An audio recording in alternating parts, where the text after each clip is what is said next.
मल्लिकार्जुन ज्योतिर्लिंग का नाम आखिर क्यों मल्लिका और अर्जुन से मिलकर बना है? क्यों शिव पार्वती दक्षिण के गहरे पर्वतों में जाकर बस गए, जबकि उनका असली निवास तो कैलाश है? बहुत समय पहले देवलोक में एक प्रश्न उठा, विवाह का अधिकार किसे पहले मिले, गणेश या कार्तिकेय? इस बात को सुलझाने के लिए शिव पार्वती ने एक शर्त रखी, जो सबसे पहले संपूर्ण ब्रह्मांड की परिक्रमा करेगा वही विजेता माना जाएगा। कार्तिकेय अपने तेज, शक्ति और वेग के लिए प्रसिद्ध थे।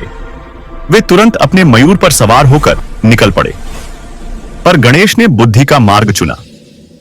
उन्होंने शिव और पार्वती की परिक्रमा की, यह कहते हुए कि माता पिता ही उनका संपूर्ण ब्रह्मांड है, और वे विजेता बने। यह परिणाम कार्तिकेय के हृदय पर गहरी चोट की तरह पड़ा। उन्होंने इसे अपमान समझा और सोचा कि उनकी तपस्या, बल और पराक्रम का कोई मूल्य नहीं समझा गया। क्रोध और दुख के कारण कार्तिकेय कैलाश छोड़कर दक्षिण दिशा की ओर निकल पड़े। वे नल्लामाला और क्रौंच पर्वतों की ओर गए, जहां उन्होंने मौन साधना आरंभ कर दी, यह निश्चय करते हुए कि वे अब किसी भी पारिवारिक बंधन से दूर रहेंगे। जब गणेश विजेता बने लेकिन कार्तिकेय दूर चले गए, तो शिव पार्वती का हृदय व्यथित हो उठा। पुत्र वियोग उन्हें सहन नहीं हुआ और वे भी दक्षिण की ओर कार्तिकेय को मनाने निकल पड़े। कहा जाता है कि जिस पर्वत पर वे रुके, वहां की जैस्मीन यानी मल्लिका पुष्पों की सुगंध ने पार्वती का मन अपनी ओर खींच लिया। वहीं उन्होंने मल्लिका पुष्पों से शिव की पूजा की।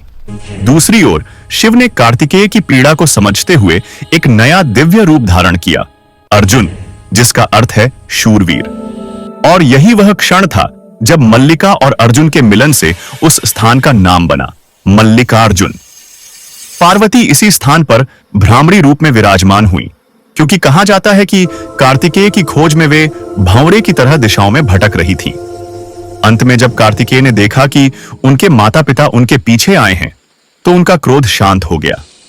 परिवार में पुनः प्रेम बहाल हुआ और वही पर्वत श्रीशैलम मल्लिकार्जुन के नाम से सदा सदा के लिए पवित्र हो गया। इस मंदिर को शिव के 12 ज्योतिर्लिंगों में से एक और 52 शक्तिपीठों में से एक माना जाता है, जो भारत के आंध्र प्रदेश राज्य के श्रीशैलम नामक पर्वतीय शहर में स्थित है। कमेंट में हर हर महादेव जरूर लिखें। अगर आपको यह जानकारी अच्छी लगी हो तो चैनल को सब्सक्राइब करें।